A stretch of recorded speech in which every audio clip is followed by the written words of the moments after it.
Seperti pepatah, anjing menggonggong, kafilah tetap berlalu. Jadi siapa anjingnya, siapa kafilahnya, kita semua tahu. Nah,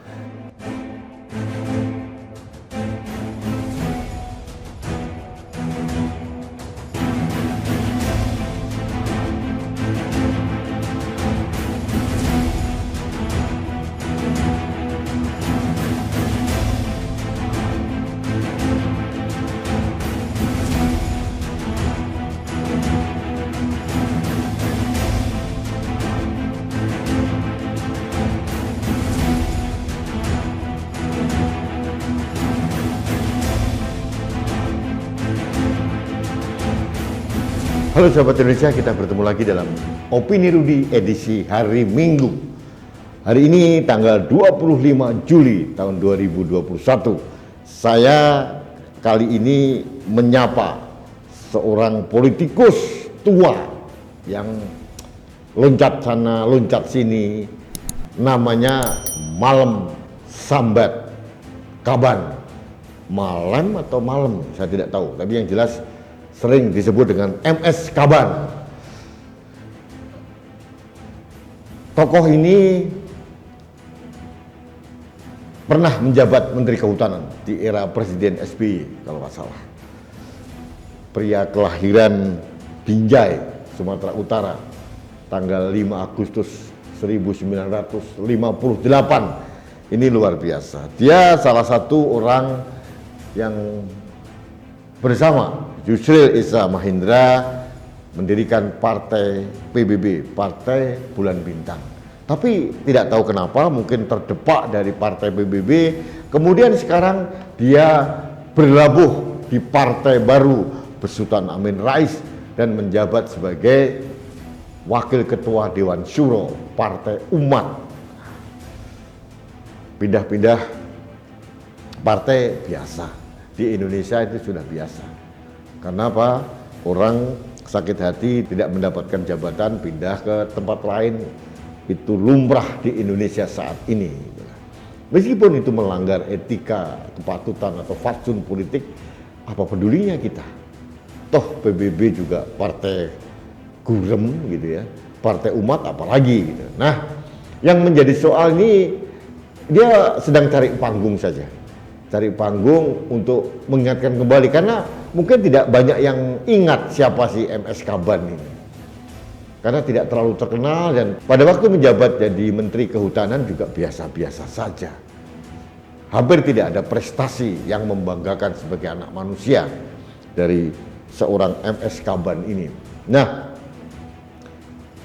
beberapa hari lalu dia membuat ujaran yang kontroversial. Nah, ini memang strategi. Kalau ingin menjadi spotlight, menarik perhatian publik, harus membuat narasi yang spektakuler gitu ya.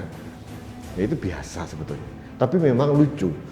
Narasinya itu adalah dia minta kepada MPR untuk mengadili Presiden Jokowi karena dianggap gagal menangani pandemi COVID-19. Nah, ini aneh juga ya. Saya yakin, seyakin-yakinnya bahwa ujaran dari MS Kaban ini tidak berpengaruh apa-apa dan tidak akan didengar oleh MPR. Namanya juga caper, cari perhatian supaya dia mendapat sorotan publik, dan ini harus cari panggung kan, memanfaatkan pandemi. Dan orang-orang seperti ini memang tidak punya empati gitu. Dia hanya sibuk dengan bagaimana dia tampil di ruang publik supaya publik mengenal.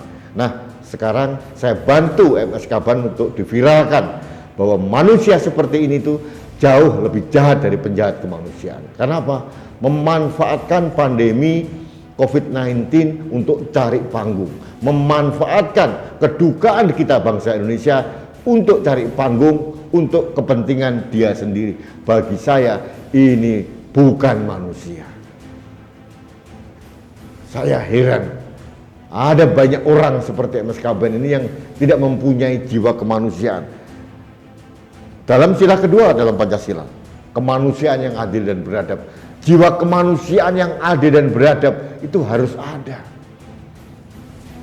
Mana rasa empati kita sebagai manusia yang adil dan beradab kalau kita memanfaatkan kedukaan sekian 75.000 orang saudara kita meninggal, 2 juta atau hampir 3 juta masyarakat Indonesia yang terpapar COVID. MS Kaban tidak peduli, dia hanya peduli orang menyorot dia, membuat usulan-usulan yang aneh-aneh gitu loh. Dan saya yakin tidak akan digubris oleh siapapun. Seperti pepatah, anjing menggonggong, kafilah tetap berlalu. Jadi siapa anjingnya, siapa kafilahnya, kita semua tahu. Nah, sahabat Indonesia, ini strategi dari kaum oposisi untuk mencari nama di tengah pandemi. Dan mereka menghalalkan segala cara. Aneh juga, tapi itulah manusia. Itulah keniscayaan dalam demokrasi kita. Orang menghalalkan apa saja. Tidak peduli dia mempunyai empati atau tidak, yang penting dia menjadi spotlight, menjadi sorotan publik bahwa dia seolah-olah peduli dengan bangsa ini. Padahal MS Kaban tidak peduli dengan bangsa ini. Kalau bangsa yang peduli, dia akan memberikan kritik sekaligus memberikan solusi kepada pemerintah, bukan memanfaatkan pandemi ini untuk cari panggung dan bahkan menyudutkan pemerintah. Bagi saya, orang-orang ini seperti MS Kaban ini adalah orang yang sangat tidak punya tanggung jawab moral. Nah, sahabat Indonesia, saya harus beropini. Bebas, seperti seorang MS Kaban juga bebas beropini. Dan saya kali ini melakukan kontra opini terhadap yang dilakukan oleh MS Kaban. Saya yakin tidak ada yang peduli sebetulnya, hanya angin lalu. Tapi seperti biasa media kan selalu mengangkat isu-isu yang kontroversial. Kalau isunya rutin-rutin bagus, mendukung pemerintah, memberikan solusi, mungkin tidak akan diberikan panggung. Tapi inilah demokrasi kita, demokrasi yang sedang tertatih-tatih mencari bentuk, dan demokrasi yang dikotori, demokrasi yang terkontaminasi dengan pragmatisme kepentingan kekuasaan. Akhirnya yang terjadi seperti MS Kaban ini. Ini adalah korban dari pragmatisme kekuasaan dalam era demokrasi di Indonesia yang sedang bertumbuh dan mencari bentuk ini. Baiklah sahabat Indonesia, demikian saya membuat kontra opini terhadap apa yang dilakukan oleh MS Kaban. Mudah-mudahan ini bisa mendewasakan kita dalam membangun opini. Membangun opini itu bebas, itu dijamin oleh undang-undang. Tapi manakala kebebasan kita disalahgunakan atau kita salah gunakan untuk tujuan menghasut, mencelakakan pemerintah, menyelakakan masyarakat, nah ini baru soal.